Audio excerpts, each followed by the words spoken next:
So let's get started. And I always like to start with stories. Stories are good, especially when the stories are real. So I'll start with one of those strange sort of incidents that Sharda mentioned, which is that, a reproductive person, a reproductive specialist only looks at the reproductive system. And yet somebody failing to get pregnant naturally could actually lie in one of the other systems. So, we had a patient who came in, everything looked normal. AMH levels were normal, FSH, LH, all these names, which probably many of you are familiar with. All the reproductive hormones were all fine. But when it came to, looking at her overall health, we realized that in her medical history was the fact that she had had a surgery long years ago for removal of her gallbladder. Nobody thought that this was relevant to her reproductive health. And yet, if you look at a functional medicine approach to fertility or to any kind of health, you realize that since the all the hormones, so your testosterone, your estrogen, your progesterone, all of which are called steroidal hormones are created from cholesterol. In order to create cholesterol in the human body, you need the ability to digest lipids or fats. A person who doesn't have a gallbladder, unless they're given the right enzymes to digest the fats, will simply not digest the fats. They will not be able to create cholesterol in an adequate fashion. And if they don't create the cholesterol, finally what happens is they don't create the reproductive hormones and the entire system doesn't work. So it was a case that took us playing medical detective, and we had to, sort of optimize many areas of her life, many areas of her health, give her the right fats, give her the enzymes to digest the fats, and so on. But when we did, she went on to conceive and has a healthy baby girl who's probably, if memory serves, about 3.5 years now. So, it's not that the reproductive system alone is the one that is responsible for whether or not you have babies. Yes, directly or immediately. We call this the proximal problem area. So, yes, you're having trouble with reproduction. So, the reproductive system must be involved, but it doesn't mean that that's where the solution lies. So, when people come to us, we often tell them, think of your health as a 5-story building. This is an example I use often, and I keep repeating it every webinar because then it helps people absorb this very clearly. We tell people your health is a 5-story building. Think of the reproductive system or your reproductive health as the 5th floor, which means we start from the ground floor. The ground floor, and we are saying in somebody who's having problems conceiving, there is clearly a problem with the 5th floor. So let's say the walls of the 5th floor building are shaking. What's your reproductive team trying to do? What's your reproductive doctor trying to do? So they give you clomiphene, they give you certain hormonal injections, they try to, work with your ovaries, they try to work with your uterus. So all the work is happening on the 5th floor. So the walls of the 5th floor are shaking, and they are trying to buttress it from both sides by using sticks or, supports on the 5th floor. Common sense would tell us that it can't be just the 5th floor that's shaking. Something could well be, a problem below. And therefore, you must look at floor number 4, 3, 2, and 1. And most likely, the floor that is in touch with the ground, that must be the one where the real problem is. The shaking is felt on the 5th floor, but maybe the real problem is on the ground floor.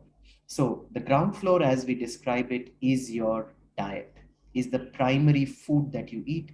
The food that you eat is what finally becomes egg, becomes sperm, becomes all of the things in the human body. And therefore, the balance of the proteins, the fats, and the carbohydrates, that's your floor number 1. One floor above that are your micronutrients, which means all the minerals that your body needs in small quantities. But if you don't get them in your diet or you don't have the ability to absorb them properly, then they can make a big negative impact on what's happening on that 5th floor. So this is all your vitamins like vitamin D3, B12, vitamin C, vitamin B9, your minerals like zinc, magnesium, iron, and so on. So that's your floor number 2. The floor number 3 above that, which we often call the master gland, is the thyroid floor. So the below floors could be fine, and yet if you're in a fight or flight state constantly, which means you're in a lot of stress, your thyroid hormone, which is the master hormone, decides how much energy you're going to spend every day. So baby creation is a very energy intensive process. So even if the lower floors are fine, if your thyroid floor is suboptimal, mind you, we'll keep coming back to this as we discuss in greater depth, but it's not just that your TSH is quote unquote normal. Normal doesn't mean optimal. Optimal is higher than normal. So if your thyroid function is not optimal, that's floor number three, and that's negatively impacting floor number five. The one floor above that is your lifestyle, which is how well do you sleep, do you sort of have any exercise, are you practicing any movement, and so on. So we often find at Sepalika that people who come to us with fertility problems, while their doctors are very thorough and very diligent and have done all the workup on floor number five, nobody's done anything with the lower four floors. And again, like Sharda said in the introduction, nature has only two dictums. It wants you to be healthy and happy, and it wants you to produce the next generation. So if you're having trouble producing the next generation, look at your own health. Maybe there is a place where you're kind of not feeling any negative symptoms, but you're not in your peak health or in your optimal health. So at Sepalika, when we normalize these four floors, the fifth floor automatically begins to work. And that's the way in which we support people. That's the way in which we bring about natural fertility. So that's a background, that's an idea of how we work. This is what natural fertility means. And I would encourage anybody who's got questions. I know Sharda said put it in the chat box. Indians in general prefer to ask by voice, don't often type well. So happy for you to just put your hand up. If you look at your Zoom thing, there's a place where you can raise a hand. So if you raise a hand, we'll be happy to hear audio questions from you. Meanwhile, let me get started on the specific topic for today, which is AMH, right? So most likely people who are here have either been told that AMH is low, which is very, very common, or they've been told that AMH is high. Let's understand what AMH is, and I'll start taking questions. AMH stands for anti-Müllerian hormone. Anti-Müllerian hormone is secreted by primordial or pre-antral cells. What do these technical terms mean? So basically, it means that a cell, immature follicles in a lady's ovary, secrete this particular chemical called anti-Müllerian hormone or AMH. And these days, doctors use the AMH value as a way of predicting how many eggs does the woman have left, and therefore use it as a marker to predict how fertile are you, what are your chances of conception. And therefore they're literally measuring secretions from these immature follicles as the main way or as the gold standard way of telling, are you going to be able to conceive or not?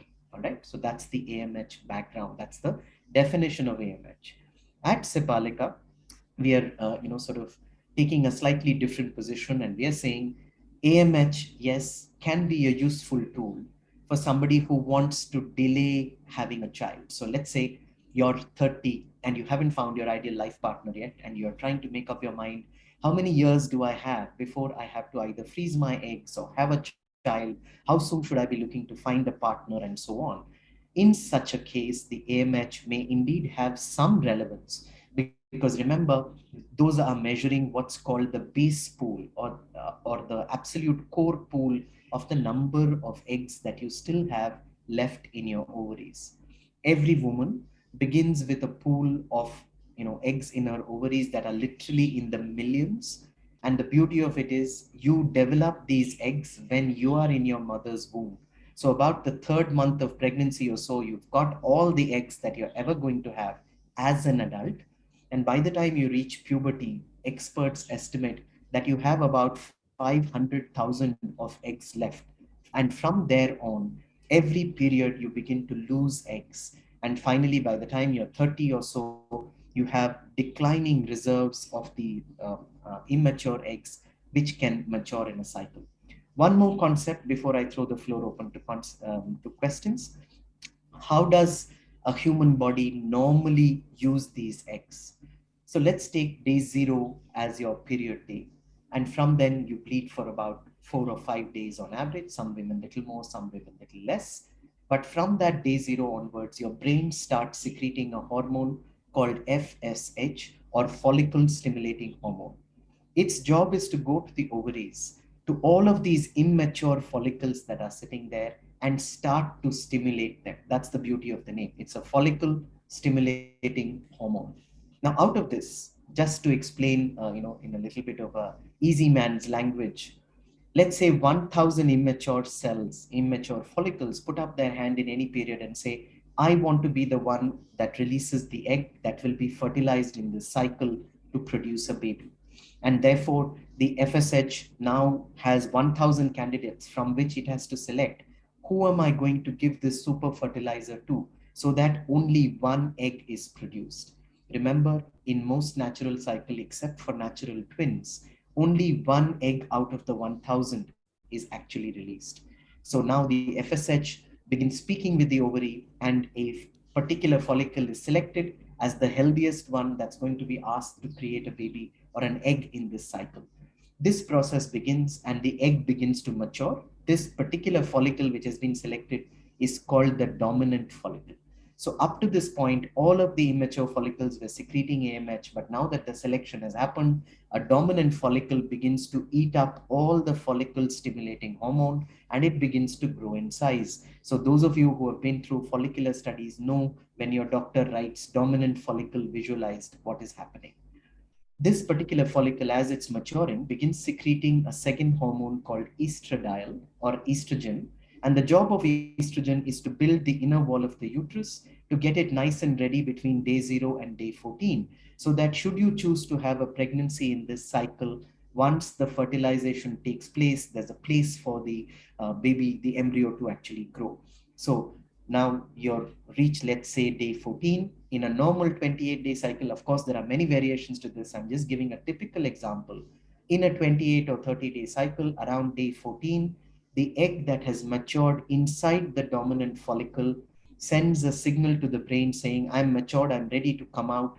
Meanwhile, 999 other follicles that were not selected have now been discarded. They've been reabsorbed into the ovary. They will never come back into recruitment. And this is the reason why ladies begin to lose eggs naturally as they age, because there's only one natural egg being selected. So once that egg sends a signal back to the brain releases a second hormone that's called luteinizing hormone. Luteinizing hormone has the job of going to that matured egg sitting inside the follicle, breaks open the follicle, releases the egg, and now the outer covering of this egg becomes what is called a corpus luteum or a yellow covering. It sticks on to the ovary and it begins secreting a hormone called progesterone. The job of progesterone is to protect that inner wall of the uterus that was created by estrogen. So it's going to protect it for the next 14 days.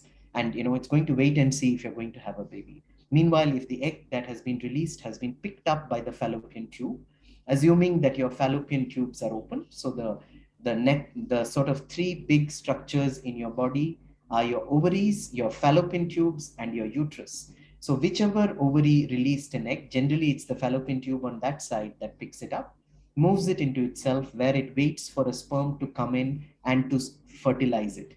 If no fertilization happens, the egg will dissolve within 24 hours. But if a fertilization happens, then the embryo that is formed lives inside the fallopian tube for the next 3 days, where it's nourished and the body decides if it's going to be healthy enough to be a baby. And finally, the embryo is moved from the fallopian tube into the uterus, where it begins to grow as a baby. So in this whole cycle, like you heard me describe, you've realized that only one egg needs to be released naturally.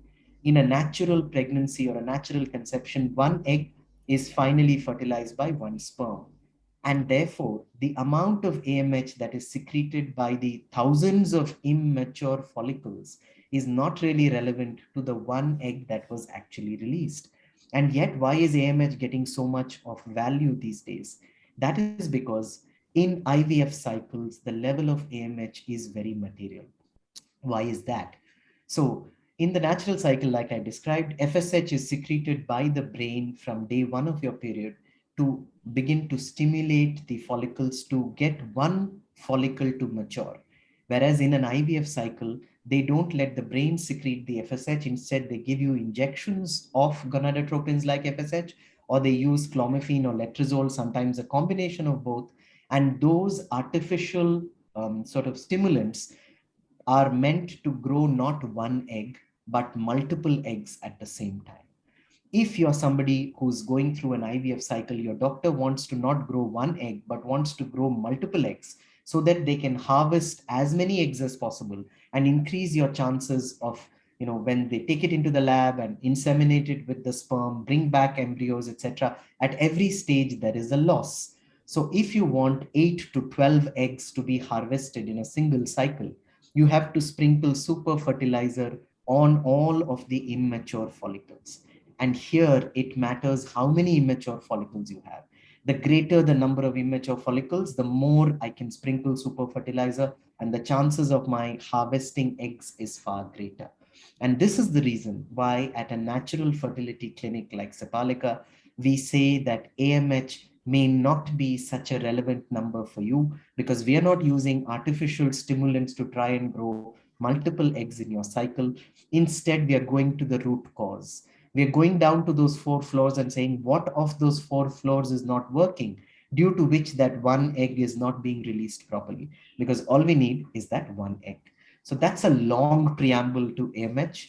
Sharda, let's take questions. Thank you. I see a lot of familiar names. Many of you know me. I have spoken to you. I am Sharda Agarwal, for those of you who have joined in late, and Mahesh Jayaraman is my co-founder, who you've just heard speaking.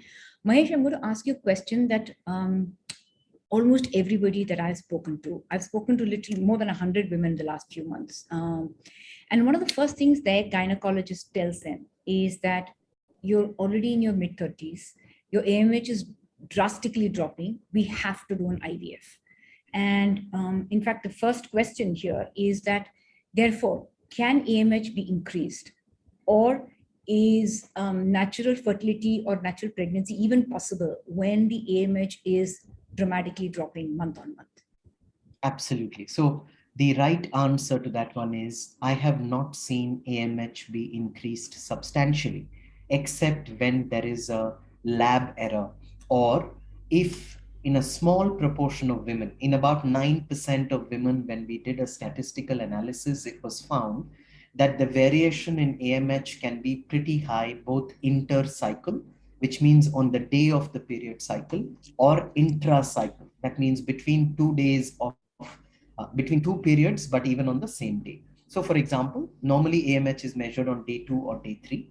So if you measure on day 2 or day 3 and you get a value of 1, let's say, and you measure on day 21 and you get a value which is say 1.5 or 1.8, that is considered a significant variation. And that happens only in about 9% of women, according to studies. So in general, AMH as a number does not seem to change, and with age it only seems to decline. Yes, there can be lab errors, and if that happens, one should have multiple tests, and to tell if that is indeed the case. So how is it that you can conceive naturally even with a low AMH? In fact, just yesterday we were discussing this case on the doctors forum. I was presenting a case where we have a lady who was 38 with an AMH of 0.4 and a left ovary that was small, a right fallopian tube that was blocked, and yet she conceived naturally. Why did this happen? Ideally, according to the books, it should not happen. So the reason is that AMH, like I mentioned, is only relevant largely in an IVF scenario.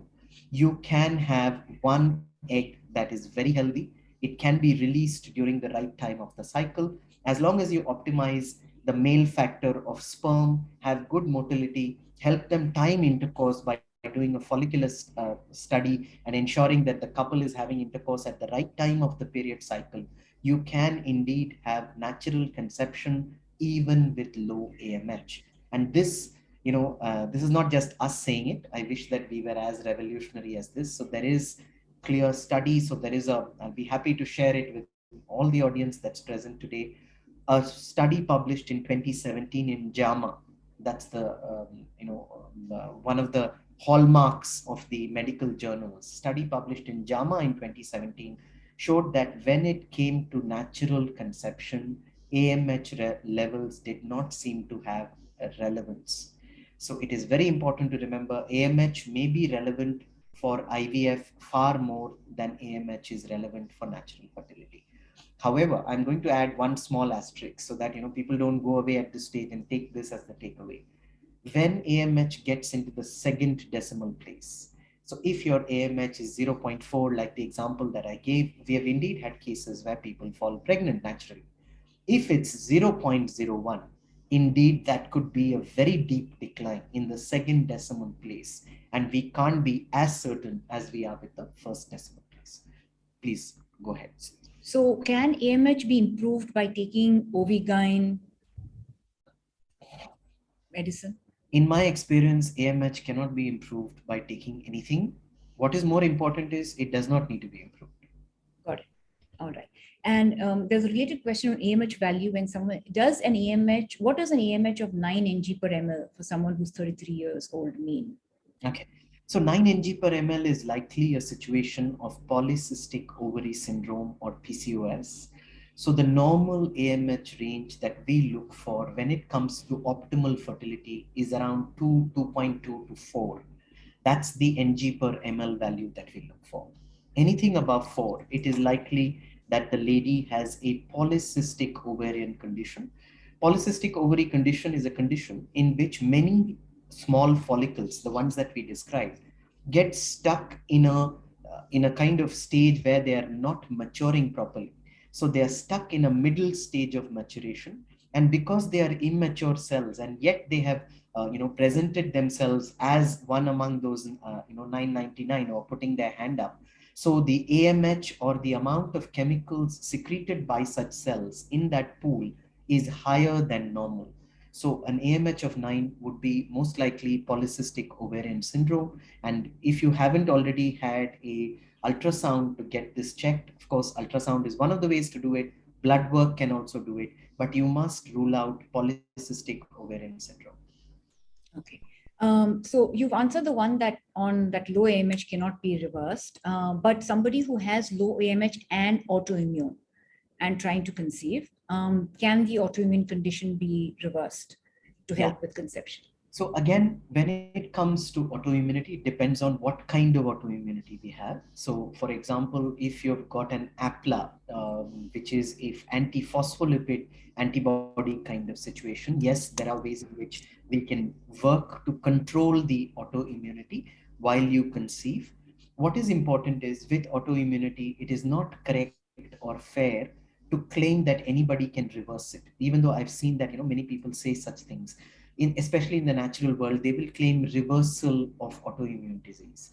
I prefer the word remission, and I do prefer the word root cause treatment. So you can deal with autoimmune diseases by going to their root, reducing the burden of the autoimmune antibodies so that the person can conceive. Yes, that is indeed possible, but it depends on the type of autoimmunity and the organ which is affected in order to decide the duration of how long it will take. Okay. Interesting question. Do vitamins and minerals like vitamin D optically suppress an AMH value, or even heavy exercise? Can it affect AMH? I have actually found the reverse as far as vitamin D is concerned. I have found that a lack of vitamin D actually artificially suppresses AMH. And it is with the replenish, and this has to be pretty severe. You've got to be, let's say, under 15 ng per ml or so of D3, and it's having a severe impact, and it could artificially show you having a lower AMH. And once we give you the sufficient amount of the right bioavailable D3, and your D3 gets back into a 60 ng per ml, 75 ng per ml, those sorts of values, the AMH will surprisingly go up. I say surprisingly again because this is that 9% of population that can see a deviation. So certainly with D3, AMH, I have not found it suppressed. I have found low D3 associated with low AMH, and that's what the literature supports. I may be wrong. There may be some new literature that is also got to do with high D3 and AMH, but I can't quite fathom what the mechanism of action could be. As far as over-exercise is concerned, absolutely. And over-exercise does have an impact on AMH. I don't know if, again, it would be right to say it artificially suppresses AMH. It probably doesn't. It really suppresses AMH. These are two separate things. Why am I making that distinction? in many athletes, people who do a lot of workout, people who are extremely competitive at the top end of their sport, or even as an amateur level, take it very, very seriously. These are people who are doing, huge hours of exercise, either, like an hour plus a day of very heavy, intensive exercise. In such people, there is a phenomenon known as hypothalamic amenorrhea, which basically means that your brain senses that you're under so much physical stress that it doesn't want to lose further nutrition by causing a period. So, in such cases, there is a compromise of the lady's fertility, both in the form of missed periods as well as her ability to create follicles. Because the body is under so much stress, it thinks it's in fight or flight, it doesn't want to create new life. So, it will suppress AMH, but that AMH is probably happening as a real damage that's happening to the lady. It is reversible. There is no question that if you go away from the extremely intensive exercise that may not be suiting you, or you refuel properly, these are, again, expert driven kind of treatments. But yes, it is possible. So we've had sports people at Sepalika, sports ladies, sports women at Sepalika, who have joined our PCOD program because they don't get periods for months on end. Again, they will present with either a very low AMH or a very high AMH. And in such people, when we normalize their lifestyle, give them the right nutrition needed for their level of activity, the AMH normalizes. But again, this is that 9% population where there is a Got it. substantial change in AMH. All right. Varuni, can you unmute yourself? You've raised your hand. You could ask your question to Mahesh. Hi, sir. This is Varuni. I know. And not only the AMH is low along with me, and my both the follicle tubes been blocked. First thing, and second thing is low AMH. And after not IVF, I've been for ICS. I failed. Yes, yes, I So understand. I've just gone for a donor. And after it was a quality embryos only they have transferred to me, and it was failure. And after the failure, no, I am getting a abdominal pain, heavy abdominal pain. And when I went back to my gynec, now he's telling apart from this endometriosis cyst, I have adenomasis also, which is added to my uterus. Okay, I understand. I understand, Varmi. I'm very sorry to hear about the whole experience and the pain that you're having. Let's understand why this is happening, and how you should kind of think of this and look of this. See, with both fallopian tubes blocked, there is no option but to go for assisted reproductive technique, or ART. IVF is one of those. So, for example, you mentioned you had to go for ICSI and not IVF. Actually, ICSI is an advanced form of IVF only. So, in normal IVF, what they do is they take an egg from the lady and they put it in a petri dish in the lab, and they introduce the sperm, and the sperm has to swim by itself and fertilize the egg. Whereas in ICSI, which actually stands for intracytoplasmic sperm injection, they take the sperm, because the sperm doesn't have to swim towards the egg, and they inject it into the egg itself. That is when your embryo was formed. Now they did a PGS testing, a pre-genetic screening for your embryo to grade the quality, and they came up with a grading of A, right? So they said it was an A grade embryo, and then they tried to put it back into the uterus. However, the reason that one of the reasons why it may have failed is because you have a condition which is endometriosis. Endometriosis means the inner wall of the uterus that is shed every month in the form of a period. That blood, rather than going down, in some women will go up. It will go towards the fallopian tubes, which then blocks the fallopian tubes. It will spill on to the ovaries, which then causes adhesions or scar tissue in the pelvic area. And unfortunately, in a small number of women, that same endometriosis, which is the inner wall of the uterus, penetrates the middle wall of the uterus and goes inside that as well. So now finally, the cells of the endometrium are there in the middle wall as well, in the myometrium. Because of that, the entire uterine wall becomes lumpy. So if it becomes lumpy, that means that when you try to conceive, you will have problems, because even after an embryo is implanted, the surface is not smooth. So when the baby begins to grow, the baby doesn't get a uniformly expanding uterus. If it is lumpy, some part will expand, more, some part will expand less. So one of the It will again depend upon the degree of the adenomyosis, the degree of the endometriosis. That is the reason why you got this pain as well. So even with a donor embryo, sometimes, unfortunately, with a severe adenomyosis, the lady who's trying to carry the baby, so the donor embryo is finally put back in the mother, the recipient mother tries to carry that baby. But if the uterus is not in a fit condition to house that baby and allow that baby to grow, you may still not be able to carry that child to term. So my advice would be, you should seek more detailed help. Adenomyosis does have, does cause issues with pregnancy, even with a donor embryo. And it may be a very difficult decision of surrogacy or something that one needs to look at. But I don't want to give depressing news without looking at the actual files. So the suggestion would be, if you would like us to take a look at the reports and give you a more considered opinion, we can do that for you. I'll definitely meet you, sir. Okay, all right. Next question. What are the important vitamins to conceive a healthy baby? Yeah, so that's like saying what food should we eat in order to be healthy, right? So the answer is healthy food. If I have to name a few vitamins, so this is why Sharda said, this is the reason why we have, in the last 2.5 3 years, like Sharda mentioned, it is in 2018 that we started focusing on fertility, because we saw so many women were becoming infertile and very quickly deciding IVF, IUI, so just trying for 6 months, then moving into IVF. We felt this is not correct.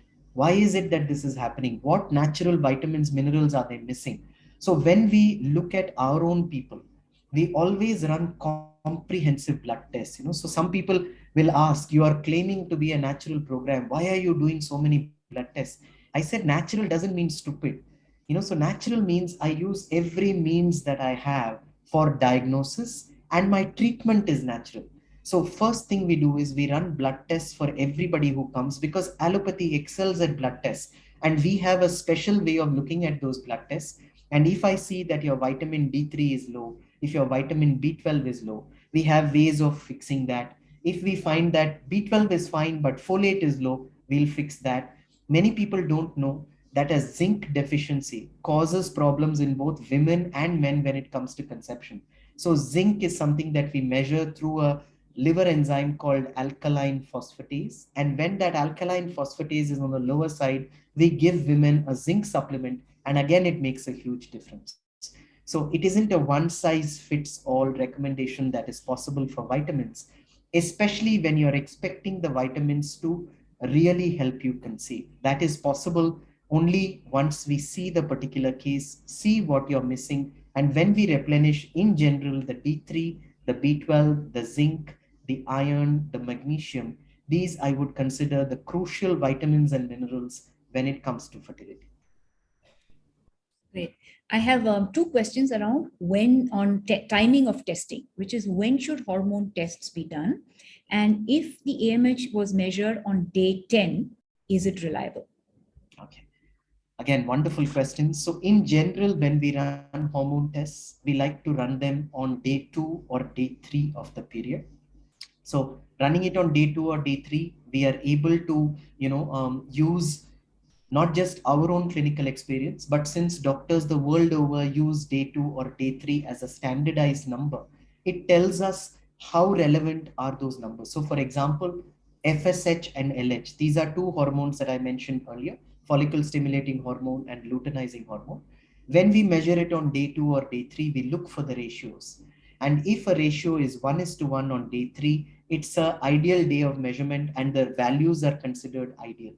If on that same day 3, FSH to LH is 2:1 in favor of FSH, which means FSH is twice of LH, then it likely means that the person is having a slightly diminished ovarian reserve, or they're having trouble in ovulation because that antral pool is insufficient. There is something we need to do to improve the number of follicles available for ovulation. On the same day 2 or day 3, if the LH to FSH ratio is 2:1, which means LH is double of that of FSH, chances are that the person has a polycystic ovary kind of presentation. Some advanced testing will tell us if indeed they do have polycystic ovaries. So in general, when it comes to reproductive hormones at Sepalika, we prefer a day 2 or a day 3 for FSH, LH, AMH, estradiol, and all of the other reproductive hormones except progesterone. Progesterone is a hormone that is only secreted in the second half of the period cycle. That means if it's 28 days, ideal day to measure progesterone in a 28-day cycle is day 21. So other than that, everything else needs to be done at day 2 or day 3. Now, about the question of day 10 measurement of AMH. Since I have mentioned at the start itself, AMH shows variation inter-cycle. Only in 9%, according to statistics of people within a cycle itself, day 10 AMH may actually be a relevant value. But the only true way to tell is to do it on a day 2 and day 3 as well and see if the variation is too high. If it is, then you may be part of that 9%. So in general, standardization on day 2 or day 3 is advisable. Okay. Can AMH decline with a sedentary lifestyle, no exercise, and poor food habits?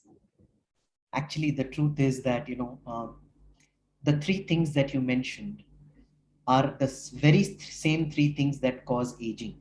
And therefore, my common sense, if I just think medically and think about it, how it should happen, I would indeed think that these three factors would lead to lower AMH. However, this is not completely accurate because women who have PCOD will often be overweight, will have poor eating habits, will have a sedentary lifestyle, and their AMH will be 9. So it's not true that if you have these three things, it will automatically lead to a low AMH. What I can say with certainty is that these three factors lead to faster aging. So we have found in our women that if you don't move, if you eat the wrong foods, and if you have a sedentary lifestyle, you age faster. And if you age faster, nature will take you out of reproductive pool sooner. So you may end up with either AMH that is lower than a 2 because you're losing your eggs too fast only because there is no nourishment for the eggs. You're eating food which is junk. Therefore, what will your body create follicles out of? What will it create eggs out of? You will have a rapidly declining AMH level and you could find that it's well below 2. Or you could have polycystic ovary disease, which is linked with insulin resistance and weight gain, and you could have an AMH of 9. So, either is possible with those. How can we combat or manage oxidative stress and free radicals to allow for a natural pregnancy? Okay, again, excellent question. So, oxidative stress is basically, part and parcel of life, right? So when we live life, the way in which our body produces energy inside the cells, inside the mitochondria of the cells, is by actually an oxidative process. It uses oxygen to finally combine it with glucose and produce the energy. So this is a natural process. God has made all of us to have oxidative stress, as it were. The only difference is people who are healthy manage to then remove that oxidative stress through a healthier antioxidant intake and an antioxidant life. So what are the antioxidants? So one of the biggest antioxidants are fresh vegetables. So eating fresh vegetables, fresh fruit that is full of antioxidants is one of the simplest, easiest ways to reverse oxidative stress. It will have a positive impact like it does in the Sepalika program.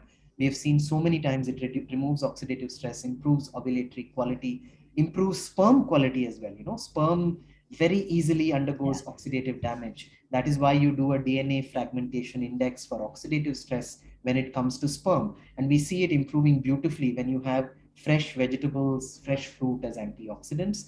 Of course, having fewer number of oxidants in life. So not smoking, reducing your amount of alcohol intake, if not completely stopping, reducing junk food, which is all the sort of oxidative things that we do, reducing that makes a big difference.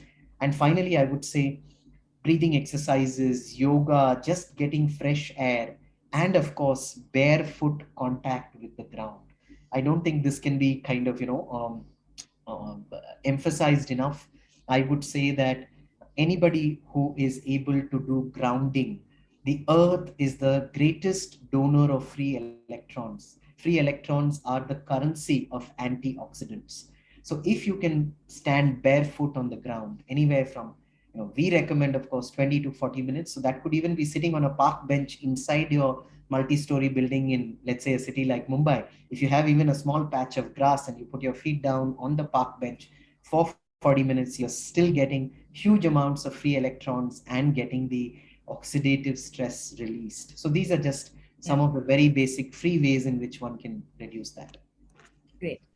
Next question is, there's a lady who's 33 and a half, and her period duration has been reducing from 4 days 2 years ago to 2 days now. And she's asking, is this a cause for concern? I'm assuming it's in the context of getting pregnant. Yes, of course. I don't, again, not to alarm, because in many, one needs to see the actual case papers to be able to tell. But if this is a general trend that you're noticing, that my periods have consistently gone from, I used to consistently have 4 days of bleed, now I consistently have 2 days of bleed, then certainly it may indicate towards aging. It may not necessarily indicate towards your ovaries aging, but certainly it means that probably the levels of estrogen. So like I mentioned, when I started this whole talk, that's the reason I gave that primer. Uh, when you have a dominant follicle that's maturing as part of a period cycle, it secretes the hormone estrogen. The estrogen is what builds up the inner wall of the uterus. That is built up for 14 days. And then finally, 14 days later, at the end of a total 28 days, the inner wall of the uterus is what is shed as a period. So if there is 4 days worth of inner wall being shed initially, and now there's only 2 days worth of inner wall being shed, obviously the inner wall didn't get created properly. So the endometrial thickness may be reducing over time. It could be a hidden marker of reducing ovulatory quality as well. Certainly worth a visit to the gynac, certainly worth doing some tests, certainly worth understanding, are you ovulating properly? So do a follicular study, do a non-invasive, an ultrasound of the endometrium to understand, is your endometrial thickness growing to the right size, or is it that it's getting thinner with age? The next question is that how long does it take to overcome PCOD once treatment has begun to be able to conceive naturally? Okay, so again, always remember individual cases, individual advice, because it depends on the severity of the PCOD, how long it will take, and that's one thing. Second thing is, no two women with PCOS are alike. Sharda, we have run literally hundreds of women on our PCOD program, published 2 research studies on PCOD, and even within our, let's say, literally lakhs of women, millions of women around the world suffer from PCOD. But even if I take, because ours is an online program, I take it as an India representational sample, and I say that if I've treated 350 women over the last couple of years with PCOD, probably right down the middle itself, you can divide them into 2 types of PCOD. One is where we called obese-led or weight gain PCOD, and the other is called thin PCOD. So if a person comes at a BMI that is under 24, so 18, 19, really thin woman, but still has PCOD because she has polycystic ovaries on ultrasound, or she has irregular periods, and she often has hirsutism, right? So male growth, hair, acne, which is cystic, etc. Thin PCOD takes a lot longer to treat. Um, the obese PCOD or the weight gain PCOD, where you put on abdominal weight, and when you test your lab, when you do your lab tests, you find that insulin resistance is very high, and you've got fatty liver and other such associated conditions. That PCOD responds far faster to dietary changes, to lifestyle changes, because once you start eating right, etc., that PCOD will respond. So in general, good thumb rule is give your body at least 6 months, because you've taken years to live the sort of difficult lifestyle that's put you in this place. So now give your body at least 6 months. If you are weight gain or obese type PCOD, give yourself at least 1 year if you're thin type PCOD. That's what natural treatment takes. Yeah. While we're on the PCOD question, earlier on you mentioned that when someone has very high levels of AMH, it could indicate PCOD. But in this particular case, the lady says the periods are regular. So would that still mean it's PCOD with a high AMH of 9? Yes, it is possible. And that's why I say again, seeing an individual file gives us more and more answers. So here's how it goes. According to the latest criteria by the American Androgen Excess Society, right, which is the world's leading authority on PCOD. The criteria for polycystic ovary disease is 2 out of 3. What is the 2 out of 3? One is that you may have irregular periods. Two is you have polycystic ovary appearance on ultrasound. And three is you have high levels of male hormones either in lab tests, or you have high levels of male hormones as per clinical symptoms. So male hair growth, cystic acne, etc.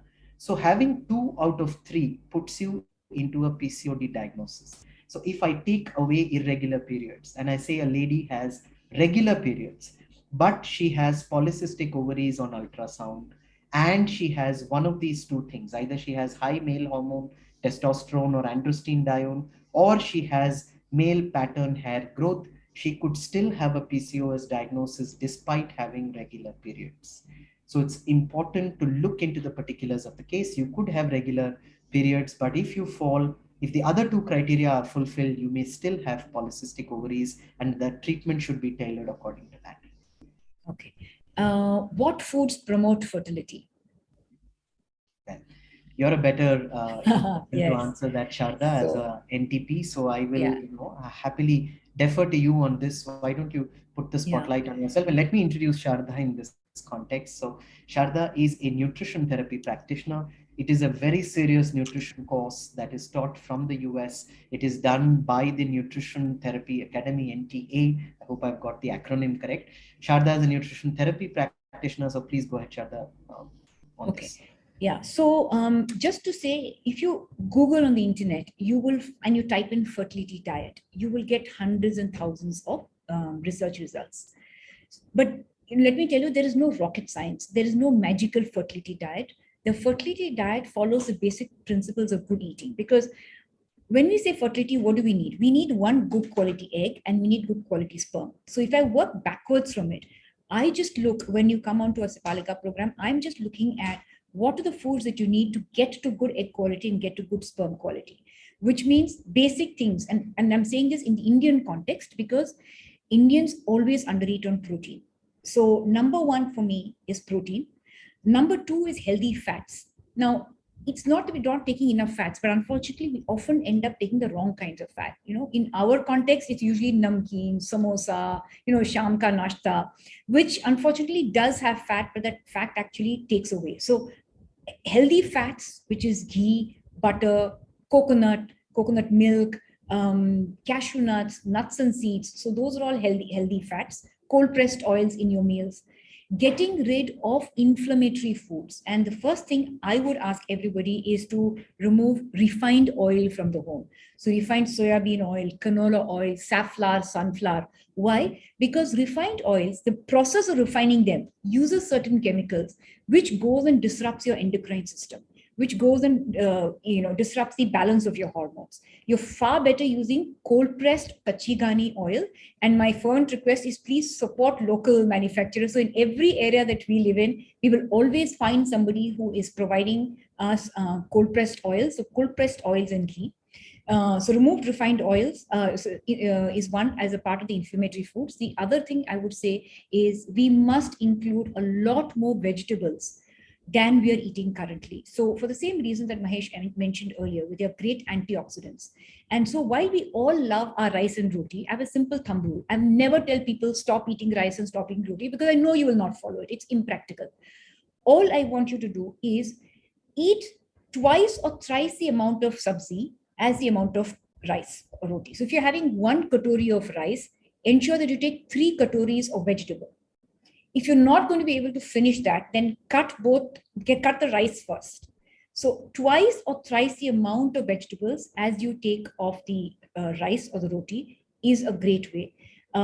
Complex carbohydrates, which means vegetables, lesser the amount of refined carbohydrates. Refined means white rice or polished rice, maida in our food. When we cut these things out, just doing these things, which is increasing your protein in your diet, increasing good fats or healthy fats, taking in more of vegetables or sabzis and less of rice and roti, and cutting out inflammatory foods. If you just do these things, you are more than halfway home on a good fertility diet. Fantastic, Sharda. Thanks so much for that. I think, these are all very easy and actionable things. And one of the things, again, that we share with all the participants in most of our fertility webinars is a simple technique called seed cycling. So I would, again, it's very easy to do. I'll just give you a quick 1 minute on it. What we do is we ask all the ladies to remember the acronym FLAP, like, Parapharafadana, for those of us who are this side of the Vindhyas.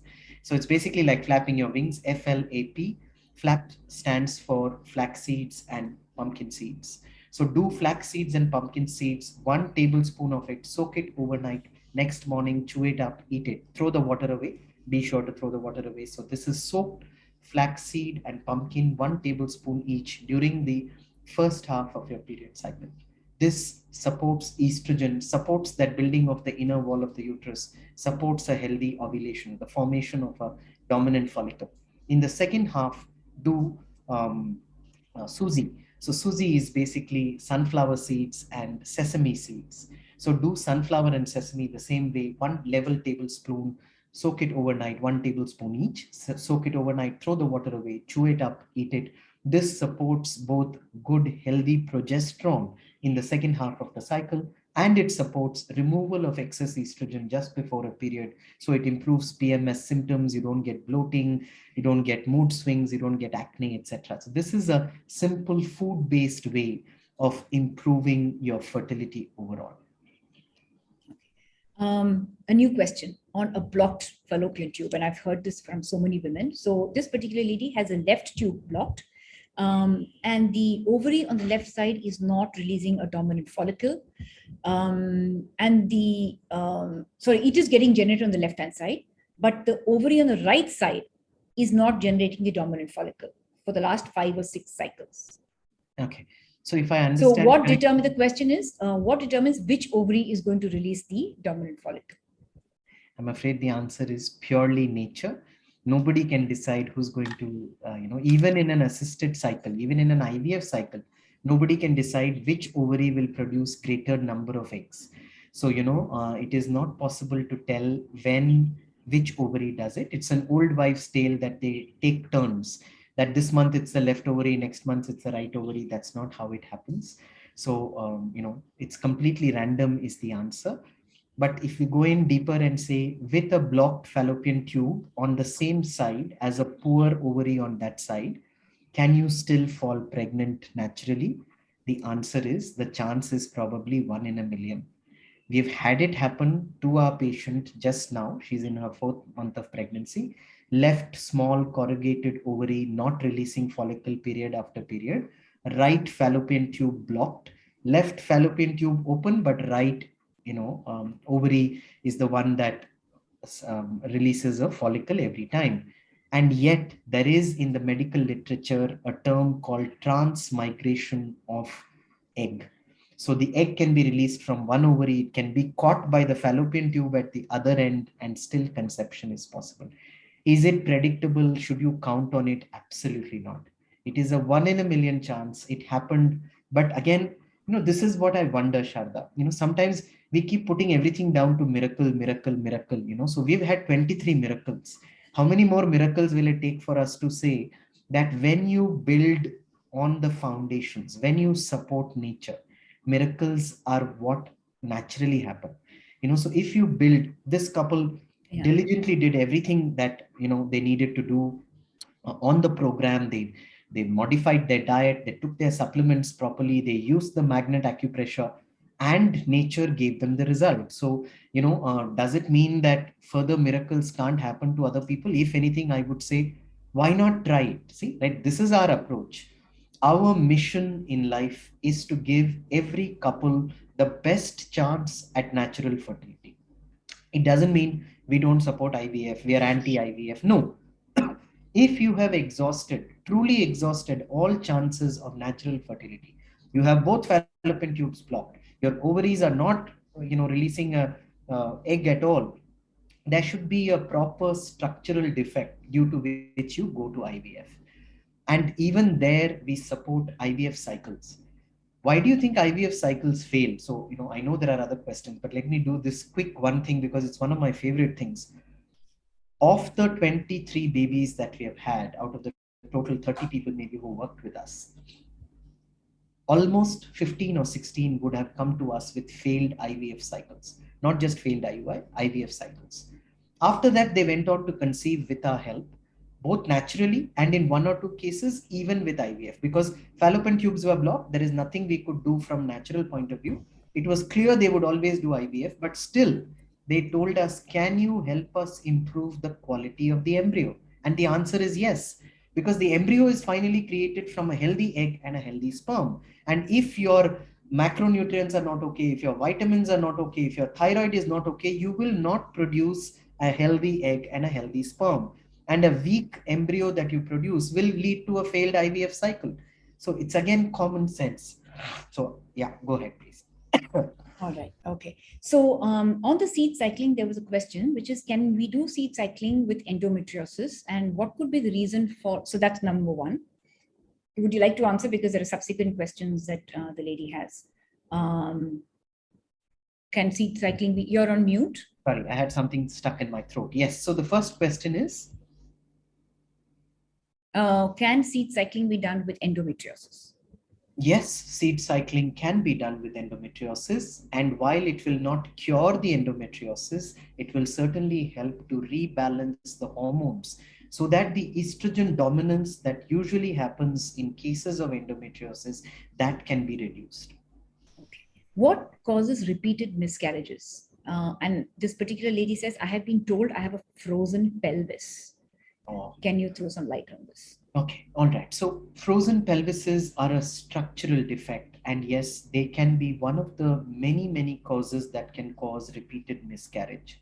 In general, the reasons for a repeated miscarriage are either that the embryo was not healthy enough or that the uterus was not healthy enough. In this case, it falls on the latter, which is the uterus. As the baby grows, depending upon where the baby implants, so the uterus is a small structure, the embryo is a really tiny structure when it starts out. It may implant anywhere. Even in IVF, your doctor cannot decide, I'm going to put it on the back wall, the upper wall, the lower wall of the uterus. You can't. The baby decides where it's going to go and implant. The embryo implants wherever it does. If, for example, in most women, the uterus is said to be mobile, which means as a baby grows, the uterus is capable of expanding, moving its position a little, etc. So if you have a pelvis that is fixed, if you have a uterus that is frozen or stuck on somewhere, and then when the baby tries to grow and the uterus tries to move, that is not happening. So it doesn't support the proper growth of a baby, and this is a structural problem, unfortunately. It's only fixable through surgery, if at all. But this is something for your surgeon to take a call on. Couple of questions related on specific numbers on AMH. There's somebody who is whose AMH fell from 1.5 in January of this year to 0.9 in April. Is there something that can be done? That's one. And another question is, can I conceive naturally with an AMH of 0.33? Okay, so I'll take the second one first. It's easier to remember. We've just had somebody conceive with an AMH of 0.4. So do I think 0.33 is possible? It really depends on the remaining factors of the case, but I don't see why that should be the preventive factor. If somebody can conceive with 0.4, there is every reason why somebody with 0.3 can conceive. But does it mean you're absolutely identical and everything else is fine with you? I do not know. If the fallopian tubes are blocked, probably not. If there is an ovarian trouble, probably not. So whatever it is, the AMH number up to the first decimal place is not the real big deciding factor in whether or not, when it comes to natural pregnancy. That is the answer. Second lady, going from 1.5 to 0.9, again, the answer is pretty similar. Yes, you can conceive even with a AMH of 0.9, depending on how the other factors look. Is there some way it can be improved? Like I've said, in my experience, other than lab error, or if you're somebody with some extreme cause, like very low D3, extreme exercise, and that's the reason why the AMH is low, when you stop that, it may suddenly improve. But if it's none of those factors, what is more important is it's not relevant. When it comes to natural conception, at least 0.9 and 1.5, I would treat as the same. Okay. There were a couple of queries on seed cycling, so I'll answer it. What Mahesh said, right? The first half of the period and second half. He means first half as in you start with day 1 of the period. So when he said flap and Susie, flaxseed and pumpkin seeds, first half, which is starting with day 1 to day 14. And then in the second half, sesame seeds and sunflower seeds. Sunflower seeds, yeah. So the Susie, which is, yeah, so it's from day 15 to day 28. So it's basically mirrors your period, first 14 days of the period and the second 14 days of the period. If you don't have regular periods, or if you have very, very irregular periods and it becomes very hard to predict, then take the day of the new moon as day 1. And therefore, going day 1 is your new moon and full moon will be day 28. So you can use the moon cycle instead of your regular periods if you are suffering from irregular periods. Okay. What can be done naturally to increase follicle size before egg collection for IVF? Yeah, so the follicle size is a result of all those floors from below, right? So depending upon, in your case, if particularly you are getting small size eggs, that's only the final result on the 5th floor. I don't know which of the 4 floors needs fixing. So maybe you don't have enough fats in your diet, in which case taking fats will really help. Maybe you're missing vitamin B12, and in which case B12 will really help. Maybe your thyroid looks normal because your TSH is under 3, but the real problem lies in your free T3 and your thyroid needs to be fixed. So there is no one answer to this one because it's the entire, all the steps that came before that, little egg formed. So let me again, another of my favorite topics. So Sharda will stop me when I'm running too long, but here's how it goes. Yes, I have questions on men as well. Even though Yes. we're a women's group, a lot of questions on Yes, that. but this is an important one again because it's not common knowledge. When I say that an egg grows, from a follicle matures from day 1 of the period to day 14 of a typical 28-day period, we all think it's a 14-day growth of a follicle, right? Of an egg. So egg is maturing in 14 days. That's what we think. In fact, many of the medications of IVF also start from day 2 of the cycle, as if they're going to influence from day 2 to day 15, and that's all the growth that's happening. Actually, that is just the tip of the iceberg. The reason we run a 6-month program at Sepalika is because Western science, modern research now tells us that the time for a follicle to mature and become a full egg is 205 days. So the last bit, day 1 to day 14 of the period that you see, that's actually the last 14 days of growth. There is a 190-day growth that has happened under that surface. So a follicle that is released today, let's say today is June, and let's say 18th of June it's been released, that began its journey as a primordial follicle 6 months ago. It began somewhere in January. So when you're trying to influence the size of this one in June, you really need to time travel back to January. So the only other way to do it is start in June and do it in December. So that's the way I would do it. Yeah. So to the lady who asked the question that, I have frozen pelvis and how do I prevent future miscarriages? I guess the answer is what you'd mentioned earlier, which is that miscarriages happen because of poor quality embryo or uterine health. And the answer therefore would be what you had alluded to at the beginning, which is get your foundational health in order. And this is for not just in the case of this particular lady, but for everyone who is experiencing miscarriages, which is foundational health, which is your macronutrients like proteins, carbohydrates, fats, your vitamins and minerals, your thyroid health, your digestive health, and your lifestyle. Doing all of these will ensure that even if you're trying for an IVF, you have far greater chance of success.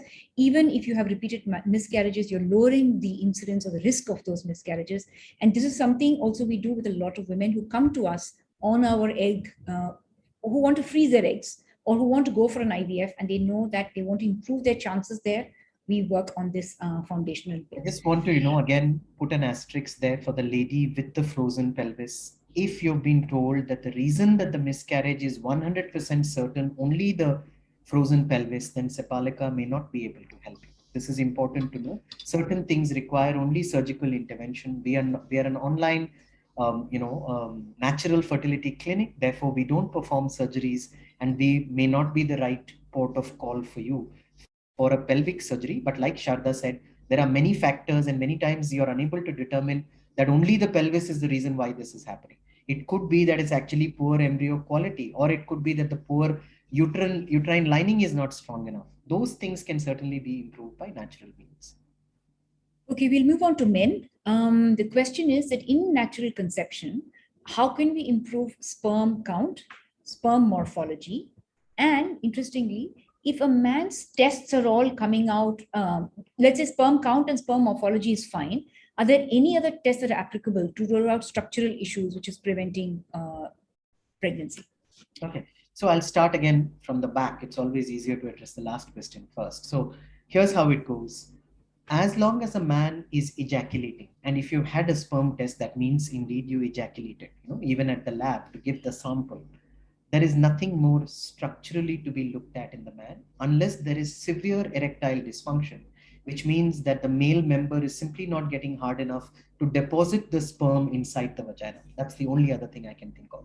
Other than that, if you are ejaculating and if there is sperm that is coming out enough for you to do a sperm test, there is no structural issue left for a man to address within the man itself.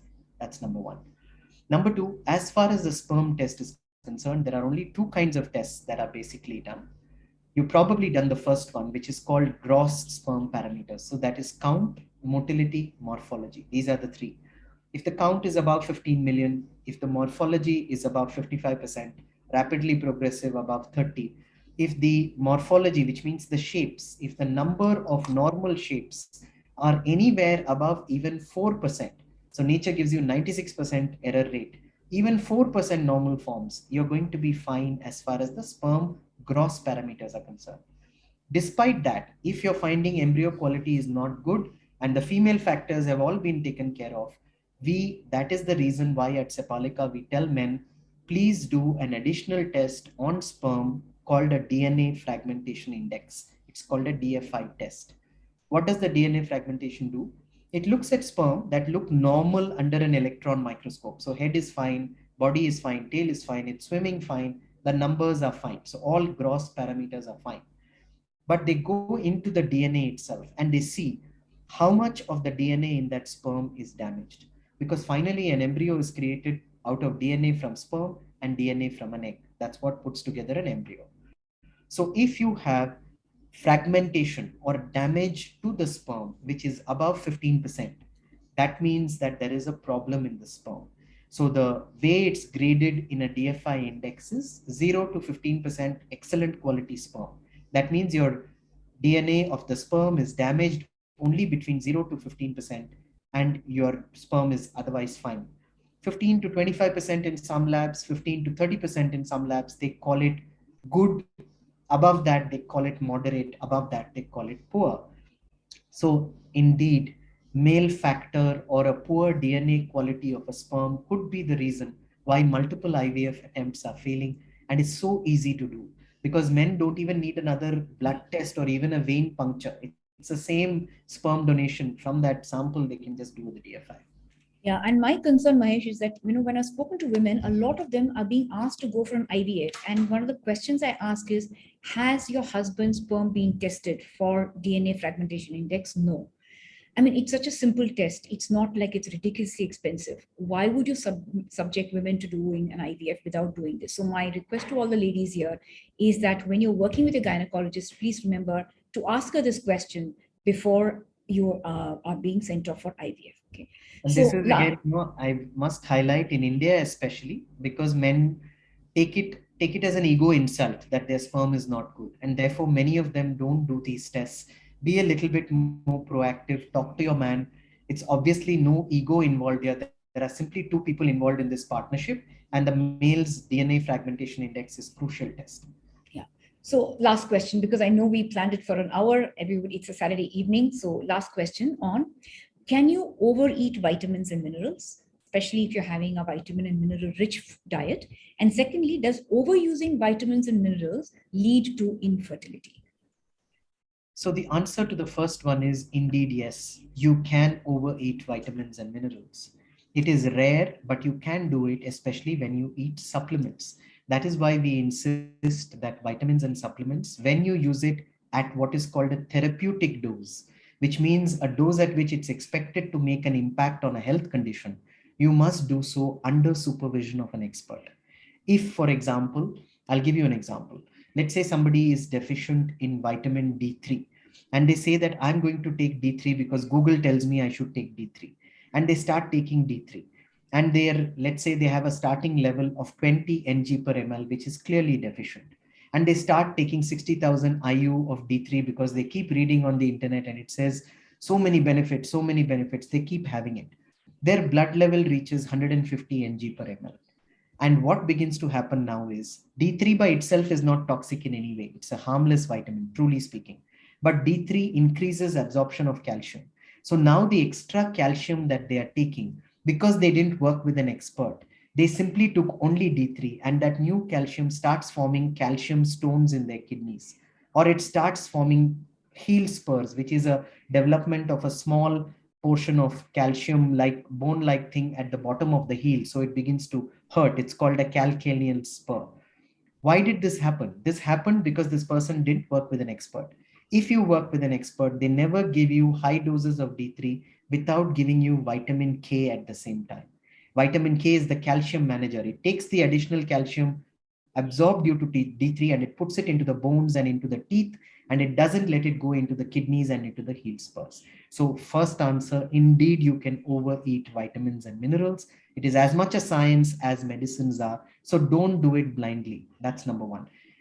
Your question was, I'm already getting a lot from food. We don't know that.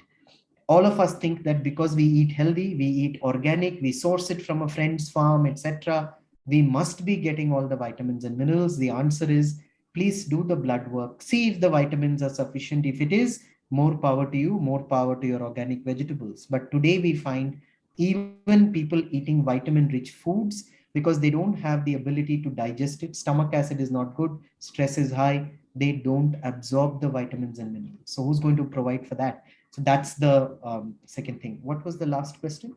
Can overusing the vitamins and minerals lead to infertility?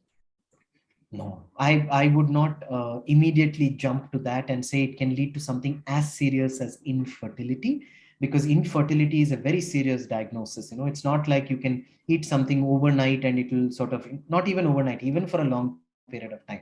You would have to eat very large doses of very potent vitamins for it to finally lead to infertility. That's been my true practical real world experience. But 1% chance theory, yes, it is possible. All right. Okay. Great. Thank you so much, Mahesh. And thank you, everybody, for listening in. I know that you may have more questions which may have been triggered from this session. I have put our number there. That's our clinic number.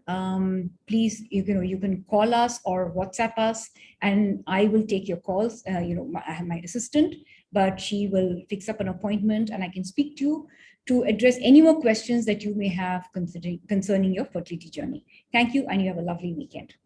All right. Thanks, Bye-bye. everybody. I know there are a lot of questions still left in the chat, which we have missed. So if there are questions we haven't been able to answer in person and on voice, we will do our best to give you, written stuff that will really help you. We'll answer, like somebody's asked, can men do seed cycling? Well, yes, you can, but we haven't seen any good results or any great uses, because men don't have estrogen and progesterone cycling through their body. So short answer would be probably not. You can try, but I'm not sure it's going to help you in any way. There are a few other questions that we may have missed, like I said, because this is a scrolling thing and we're both trying to do what's possible.